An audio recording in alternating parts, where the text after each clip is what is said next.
Umabot sa 100% ang resolution rate ng mga reklamong natanggap ng Philippine National Police mula January hanggang September 2025 sa pamamagitan ng Complaint and Referral Monitoring Center. Ayon sa ulat, sa unang 9 na buwan ng taon, umabot sa 21,392 na reklamo ang natanggap ng CRMC, kung saan lahat ay naresolba o naaksyonan sa itinakdang panahon.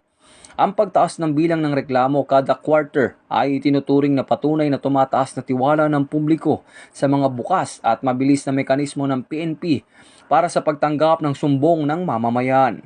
Kabilang din na may 100% resolution rate ang 888 Citizens Complaint Center at Contact Center ng Bayan, na kapwa nakatanggap ng papuri mula sa partner agencies.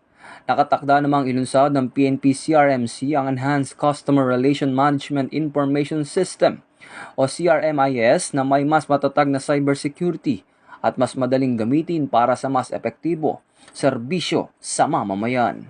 Ang naturang ding accomplishment ng PNP ay naging mahalagang pamantayan para sa performance-based bonus ng kapulisan.